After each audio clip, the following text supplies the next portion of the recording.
Hi, this is Paul Bursey, and welcome to healthierlife.tv. Today's episode comes straight from Battersea Dogs Home in London because we've got lots of dogs barking in the background. I'm only joking. So I'm in Essex. That's coming from my end. No, yeah. I'm coming from Essex, and Warren's coming from Santander in Hungary. It's just outside of Budapest. Beautiful riverside town. But we'll be visiting. So you will be visiting. Welcome to obviously everyone on the podcasts and the Facebook Lives and YouTube as well. So with that, we've got an interesting one today. The headline was "Your Secret Weapon to Fighting Stress." Okay, and it's obviously that doesn't tell you anything, does it? Okay. Let me tell you what it's not. Okay, it's not about rest. It's not about sleep. It's not about relaxation. It's not about nutrition, hydration, or meditating, or exercise even. So, because we normally talk about those things, don't we, in some way? But it does have a degree of control of all those things. Mm-hmm. So, anyway. And it deals with the most of everything in the body, in a way. It's a control center. If you either directly or indirectly. So without this, you wouldn't have the synergy. I mean, the body's a miracle. So without this to help us along, we would have problems. Now, I would describe this as a superhighway. Okay, similar to the M1 motorway in England. Right, similar to Route 1 in California that I think goes from Los Angeles down to San Francisco, which I've driven. Okay, the one I have is Route 66. So, that's how big a bigger thing we're talking about. So, what I'm going to do is hand over to Warren to get us kicked off. Thank you, Paul. So, for anybody that's been watching my lives this week, I've been talking about elements of practices that we can do, practices that we can do on a daily basis that will help to maintain our mental health and reduce the stress levels on that. However, it's directly impacting one very significant physiological part of who we are and what makes us up. And once you do these actions, you take these actions and you start applying them into your daily life, you will then impact this part of the body. So if anybody that's watching now is listening to what I'm saying, and if you think you know the answer, just shoot it down in the comment section. I'm keeping an eye on the chats over here. So I spoke about things like massages, the benefit of massages, the benefit of laughing and social interaction. I spoke about the benefits of exercise. I spoke about the benefits of consume omega-3s, which is an essential fatty acid which our bodies do not produce. All right. And I spoke about meditation. I spoke about probiotics. I spoke about singing, humming, chanting, gargling. Yes, gargling. All right. And I also spoke about deep and slow breathing. And first thing I spoke about this week was about cold exposure. Now, cold exposure for many people, I think, will be the dead giveaway. When you're talking about cold exposure, you're talking about stimulating the body, you're talking about stimulating the brain, stimulating the heart, stimulating the digestive system, stimulating your testosterone levels. You're talking about stimulating a lot of things. And what it all boils down to, folks, is, drum roll, the vagus nerve. Yes, that's the one. The Johnny Vegas nerve. So I've never heard of that. What, Johnny Vegas? No. I know Johnny Vegas, a comedian from England, but yeah, I know Las Vegas in Nevada, but I've been there 4 times, but didn't know anything about the vagus nerve up to a few weeks ago. Yeah, until I introduced you to the idea, right? Yeah. Sorry, I didn't really want to. No, that's okay. And look, the reason why I know about the vagus nerve or anything regarding the vagus nerve is, I mean, okay, I've been doing health and wellness and fitness for 22 years. So I've had some inkling into what it is. However, a few years ago, a nephew of mine had a very serious accident and he cured some brain damage in the brainstem. So the brainstem is situated at the base of the skull over here, and is protected by the lower part of the skull, but it also it runs down below into, towards the neck area. So he had brain damage in the brainstem, and this in turn impacted his vagus nerve. All right. So for those of you folks that have no idea what the vagus nerve is, its origin is up here in the brainstem, and then, as Paul alluded to just now with me in conversation, it runs down the left-hand side, and then it basically passes through the neck into the thorax and down as far as the abdomen. So if anybody can guess, if you're thinking physiologically speaking, it basically has an impact on so many parts of our daily functioning that it's surprising to me in actual fact, when I started to understand what the vagus nerve really is, it's surprising to me that we don't learn more about this to begin with. Because when you start to apply those tools that I gave you into your daily habits and your daily lifestyle, you will be amazed at how impactful those actions are on your vagus nerve when you start to understand what it actually is. So yeah, the vagus nerve, folks. Yeah, they say it wanders like a vagabond. Wanders like a vagabond. Yeah, it's I don't know really what it means, but that's one of the things I remember seeing. It's also the longest cranial nerve. Yes, it is. Yeah. So as I say, I'd never heard of that, and but now obviously I'm aware, having done a little bit of research, and it's impressive to say the least what it does. Yeah. Like when you have a nutrition, you have things like superfoods. Yeah. Well, this is much, much bigger than a superfood. This is the super nerve. Super nerve, yeah. So got to keep it going. Got to keep it healthy. And look, the nice thing about what we're talking about here is that you don't have to really do anything really different other than adding a few things to your daily habits. And which is the key, is creating a daily habit of doing certain things like meditating or having an ice cold shower, or even tapping the back of your head and your neck with some ice cold water, perhaps rinsing your head with some ice cold water. All these things stimulate that vagus nerve. Deep breathing, slow breathing. So it's not like it takes, like you need to go get a PhD or go see somebody for an intervention to help you to teach you tools and tricks. No, you don't really need that kind of assistance or understanding of the vagus nerve in order to be able for it to benefit you in terms of reducing your stress, your anxiety, and improving your mental health. So that's the nice thing about it, is that it is so powerful. It has such an impact on us, yet it's the actions that help stimulate it are so simple to apply. I would say I remember changing the subject, but you'll see what I'm going to do. When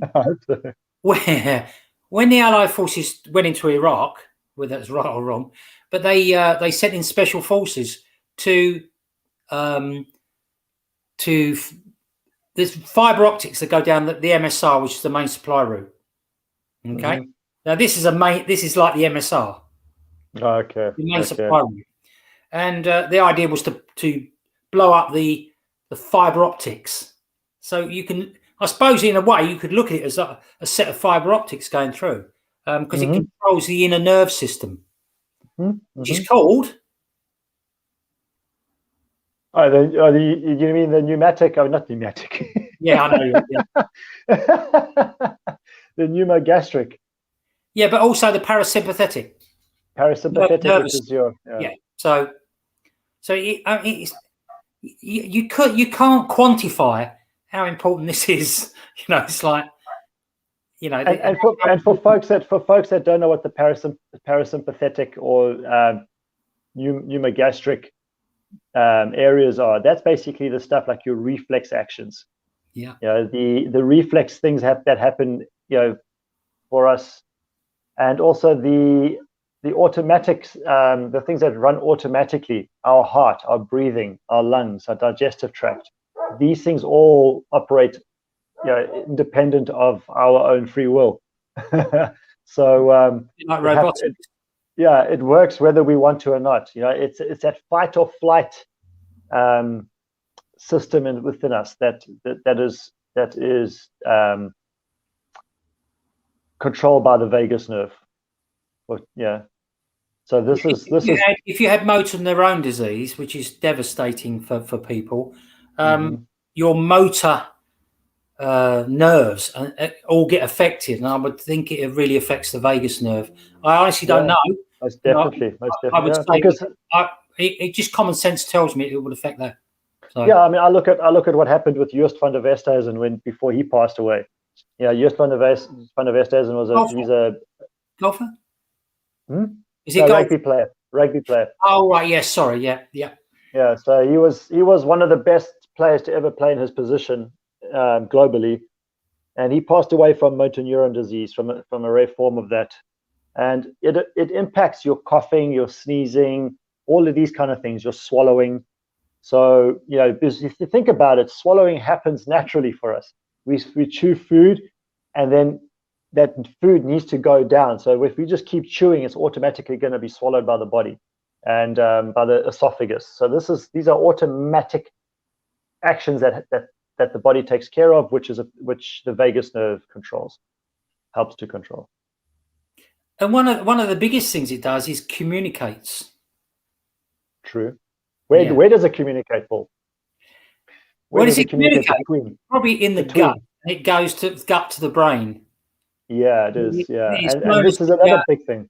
The brain-gut axis, and it is, and because this is reasonably new, if I'm right in saying this, the brain-gut axis, and we're learning more day by day. And for us in the nutrition business, it's extremely important because one relies on the other.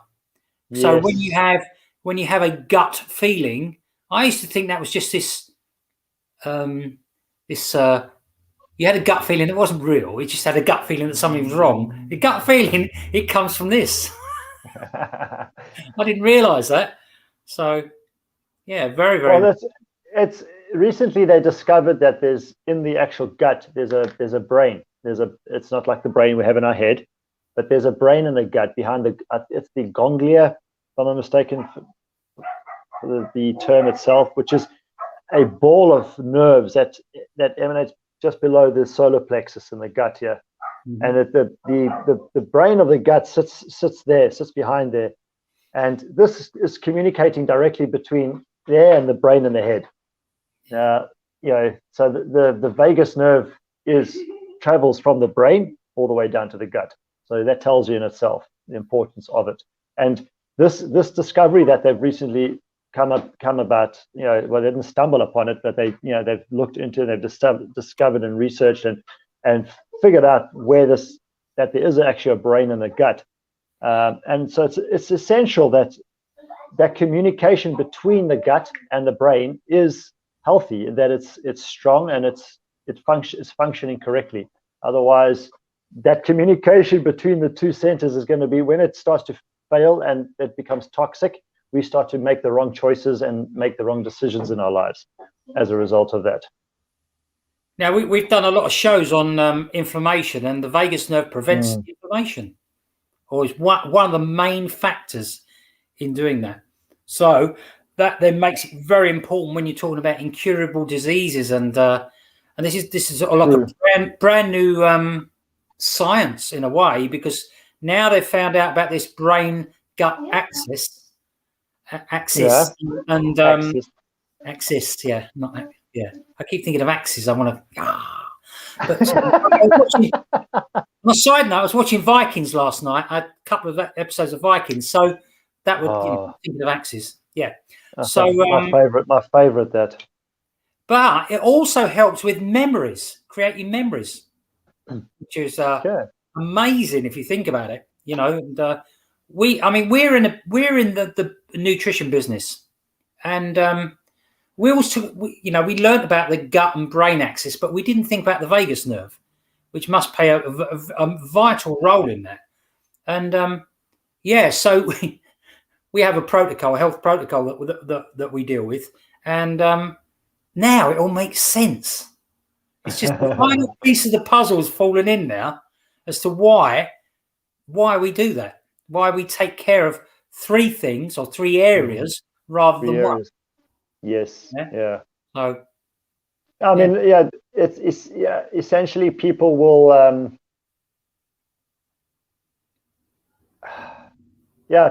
people will typically take things that are going to help maybe detox their gut, their stomach, or they have a flush, these kind of things to help cleanse their stomach and their digestive tract and their gut and their abdomen.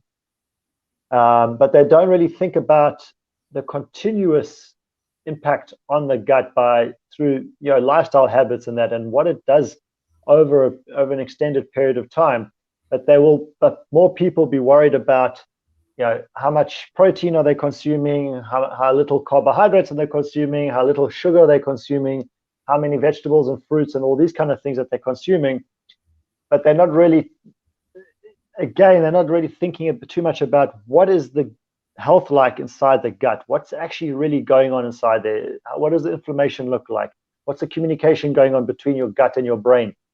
And this doesn't really take science to know about this kind of stuff. You got to, again, it goes back to your intuition. You got to feel this in yourself. And the cleaner that communication is between the gut and the brain, the easier it is to feel, the easier it is to trust when you start to feel something's not right within you. You pick up on these senses a lot easier when that communication is a lot healthier.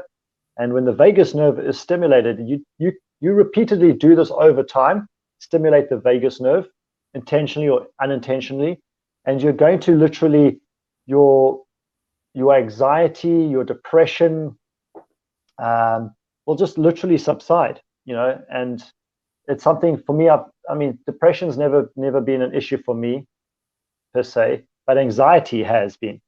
Anxiety is something that I've struggled with in recent years, and by having these ice cold showers, and I mean, I'm training every day, but that becomes almost like a training for me. Just it's in the moment. Thereafter, I'm not doing anything to impact my vagus nerve intentionally until I started to do the cold showers, and then obviously meditation and the breathing and all of these kind of things. And that's in turn helped with all of these stresses that take a toll on us, both physically, mentally, and emotionally. It's a huge part of who we are, yet we're not even aware that it even exists. Most people. Well, to be fair, I mean, we're all the same. We all take things for granted. Now, one of the things we take for granted is something most people don't think about, and that is your breathing. And the vagus nerve helps you breathe. Yeah, so very, very important. So if you're doing slow, intentional breathing, deep, slow, intentional breathing, then think about that. This is going to help. This is like your heart, right? If your heart can work slower and pump harder on each pump without having to do the work to pump, more efficiently, that is, then your heart is going to live longer, right? It's going to last longer. It's going to, because your heart is like a car battery, and the vagus nerve is like it's like the computer, the onboard computer in your car. As kind of like you mentioned earlier on about the optic fibers. Your vagus nerve is like that computer, the onboard computer, because it's keeping the front wheels moving at the same time as the rear wheels and all of this kind of stuff. So it's important that we do take care. It's important that we do understand. It's not something that you can afford to take for granted. Yeah, I think I liken it to, if we've got any mechanics out there or people that like cars, think of the car engine. Think of the oil. Do you put the cheapest oil in, or do you put the most expensive oil in? Okay, this is looking after the vagus nerve. Okay, look after your car. Some people, keep rubbing it, shining it, and all that. which is in comparison to your vagus nerve, is worthless. The car, trust me. But we all love cars. I mean, we all still do that. But we'll put the best oil in, most of us. Okay, but a bit of dirt in the carburetor, it doesn't matter, does it? Just throw a bit more dirt in. Well, it does matter. It does matter over time, and that's when you deal with things like nutrition and hydration and those types of things. It's important that what you put in your body, generally, is top-notch stuff. All right, and that's the reason why. So you can keep the, things like the vagus nerve going, and have its optimum performance. And also the other thing about the vagus nerve, it looks after all the organs. Mm-hmm. The communication between the organs is very, very intimately involved with your heart as well. So you got to look after. You look after it by doing just general stuff. And what Warren said. If you look after it, it will look after you. Yeah. But you talk about dirt in the carburetor. It reminded me of a story when I was in the military, and I was hitchhiking home one day for pass. I was on leave, and this guy picks me up in his brand new. This was 1991, right? So it was a Toyota Cressida, I think it was a 24 valve Toyota Cressida. Yeah, it's like a big estate Toyota, and it was a top of the line in those days. It was a second-hand one, but he bought it from a private owner. He picks me up outside a toll gate. We're going down the road, 10 k's down the road. The car freezes, it just freezes, stops working. So we pull over, and Shane, this big look on this guy's face. He's just paid for this car cash. It's a beautiful car. He's so proud of it. He comes from an impoverished background. He was from previously disadvantaged community or society demographic in South Africa at the time. And for him to have been able to purchase this car was just a huge achievement, significant achievement. AAA comes out to help us. And then they picked us up and took us, and we had to leave the car on the side of the road. But while the guy was looking at the car, he asked this guy, "What have you been doing to this car, this engine?" And the guy said, "Boss, nothing. I've just bought it now, brand new. I had the car checked, everything." So he had the car checked, the whole thing, and then goes to pick up the car from the owner, and the guy put dirt in the carburetor. He intentionally put dirt in the engine. Why would he do that? I don't know. Because the guy said to him, he said, this carburetor is full of dirt. It's full of sand. So it had to be stripped down completely. Yeah. Completely flushed and everything. Shame, man. What a spiteful thing to do, eh? Yeah. So, speaking of engines, the vagus nerve. Speaking of engines, it controls your body's response to relaxation. It does, yes, of course, yes. So again, it's very, very important, because relaxation is a very, very important part of keeping us going at our best. Yeah. So, but it's a powerhouse. This vagus nerve is a powerhouse. It sorts out. I suppose it's a bit like logistics in an army. It sorts out all the bits and pieces, and and that's the thing that keeps an army going is logistics. Yeah. So how do we know if the vagus nerve is damaged? Well, or I think potentially damaged. Well, sometimes we may not know. You might see little signs. Mm-hmm. It could affect your speech. It could affect your balance. It could affect your ability the motor neuron, the ability to control things in order. Yeah. Coordination. Yeah, I couldn't think of the word. Sorry. That's the type of thing you'd notice. I mean, look, we all know ourselves. Some people disagree with that, but I think we do know ourselves. We know when something's not quite right. Okay. If you've got something that's different or something that's not quite right, deal with it immediately. Go to the doctor. All right, or in these few days, we've got probably have a Zoom call with him. But can you touch your knee for me? You know. But anyway, be aware. Yeah, again, we're back to this awareness thing again, where Yeah. you know you've got to be aware of your body. Because I'm telling you, everybody that's been ill or had a serious illness, they've all had something happen to them prior to the big thing. Where so you've got to pay attention to those things. You.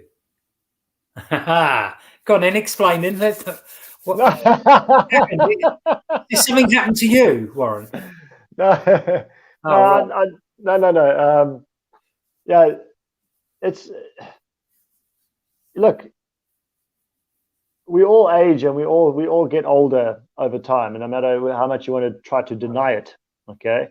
And yeah, I mean, I look at myself, and I'm proud of the condition I'm in for my age, and you know, I know I look younger than I am, but my body's also aging. So one thing, for example, is this. You know, my daughter tells me I look good with these on, but my eyes are starting to fail me. So I try whenever possible to read something or look without, like, now putting these on now, my eyes, now I can see everything fantastically well. We'll take them off. It's a little bit blurry. Okay. Yeah. But I haven't been to the optometrist to have my eyes actually checked. You should do. I know I should do. Yeah. And there's two things you can eat as well. That's another thing. But look, it's about taking responsibility and accountability for our own health. So I'm going to read through some symptoms for you of how you might know whether the vagus nerve is damaged or not. And then I want you to just honestly think to yourself after listening to this list, not you, Paul, but you and myself and anybody listening to this or watching, is be honest with yourself. If you have noticed any of these symptoms, okay, just do something about it. Take action on those activities that I told you about. It doesn't mean that you have to go to the doctor and be admitted to hospital and have surgery and all that kind of stuff. No, but because you can help ease any damage to it. Yeah, if it's significant, you will know it's significant. You will know it's significant because it's coming from your brain, it's coming from your central nervous system. So you will know if there's something significant. But what I'm talking about when I say damages, I'm talking about these are symptoms of damage that they're mild. You know, it's mild damage, but you want to remember when you stimulate the vagus nerve, you're telling the body it's okay to de-stress. You're telling the body it's okay to let go of the anxiety and the depression. That's what you're doing when you're stimulating the vagus nerve. So these are the symptoms for you. All right. As you mentioned it, difficulty speaking, or loss of voice. All right. Wheezy, hoarse kind of voice as well. That's another symptom. Trouble drinking liquids. Loss of a gag reflex. Okay. Pain in the ear. Unusual heart rate, unusual blood pressure, or abnormal blood pressure, however you want to term it, and also decreased production of stomach acid. So stomach acid, that aids in our digestion, correct? Yeah. Especially when we're eating heavier foods like meats, for example. You know, stomach acid production is imperative for meats to be digested because that's an acidic. It needs to be digested by acidic enzymes which are in the gut. Okay.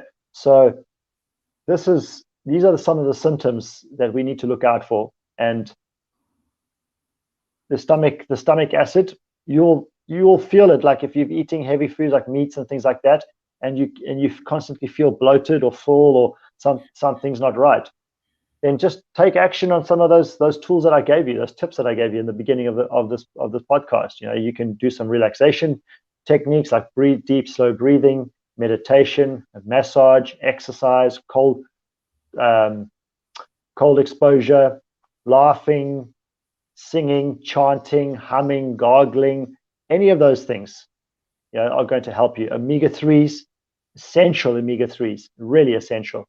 Okay, but not just any omega-3s again. And I always say this, and Paul and I will always say, not just any omega-3, folks. All right. You don't want to be wasting your money and doing damage to your health. Make sure you're taking the right omega-3s. And Paul and I will guide you on that route as well, if you want to start taking omega-3s. But these are the tools that you can use for yourself to stimulate that, and do it if you've noticed any of those symptoms in yourself. Don't wait for it. Take action. Be accountable for your own health.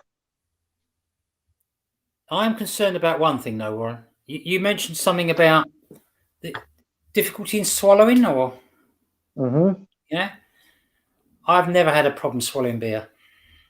Swallowing beer. Not that I drink a lot now, but no, I was joking. Well, you wouldn't know now, would you? No. The other thing is, the last thing that I'm going to say is that overstimulation of the vagus nerve is the most common cause of people fainting. Overstimulation. That's a good point, Dad, actually. So yes, by all means have a cold shower, but don't stay in there all day. Yeah, no, don't. And also, like if you want to do the Wim Hof type of thing method, where you gradually go into a cold shower. So you start off warm, maybe hot, and then you decrease the temperature, and slowly just your hands, your extremities, your feet, then slowly get into it. But each time you do, try to either stay in longer or try to make it colder if you can, and then stay in longer. That's. I mean, I'm one of these people that used to. I'll go and jump in icy water, or just jump straight in a nice cold shower. As I'm getting older, I'm not doing that anymore. Okay. I'm past that stage, so I'm going to have to do that. The method you just said, do it gradually. So either one, as long as you end up having the cold shower. Yeah, as long as you end up having a cold shower, true. Yeah. And it doesn't matter if it's for 1 minute to start off with, 30 seconds to start off with. I know a lot of people wouldn't. That's about their limit. I'm probably one of them now. So anyway, I'm done. I don't know any more than what I've said, and so I'm going to hand it off to you then, Warren, to see us out. Oh, thank you very much. So yeah, look, Paul and I, our whole mission and purpose for this is to share information with you folks, and we are just messengers of knowledge that we believe should be common knowledge, that people shouldn't be unaware of anymore. It's times have changed, life has changed, obviously, and people. It's time for people to take responsibility for their own lives and their own health and their own well-being, and take responsibility by informing yourself or allowing yourself to be informed.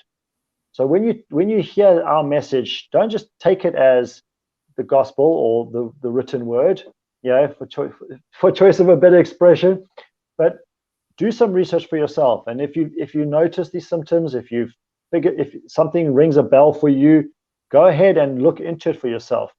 Because as much as we want to inform as well, we want you to take responsibility, but we also want to be able to guide you along that path. And as Paul has alluded to, we work in the nutrition field. I work in the wellness field overall. I'm do a multitude of different practices with clients and so forth.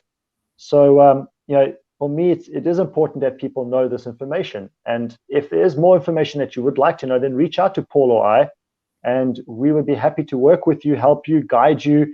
There's no strings attached here. This is like going bungee jumping without the harness.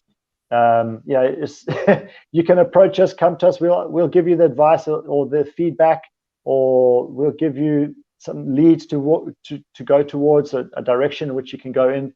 And then you can take it from there for yourself if you so choose to, or if you want somebody to walk side by side with you and guide you through a process and be there to support you, back you up, then we'll be there for that as well. That's your choice, but do something about it. If what we've spoken about rings a bell, do something about it, folks. Don't just sit back and it's nice information, I'll leave it. But by the way, I have noticed recently that I haven't been able to swallow very easily, or my speaking and my breathing has been struggling a little bit. Some people may think it's just asthma or something else. But you know what I mean? You don't really know. You need to go have it checked out and make sure what it is and what it isn't. So do that for yourself. And as I said, Paul and I are here for you. All right. And on that note, from my side, have a beautiful weekend. And we look forward to seeing you next week, Friday. And look out for the live videos through the course of the week for the tidbits and the lead ups to the next week Friday's podcast as we tease you. Fantastic. Okay. Have a brilliant weekend. We will see you during the week and especially next Friday at 4 o'clock London time and 5 o'clock Central Eastern time.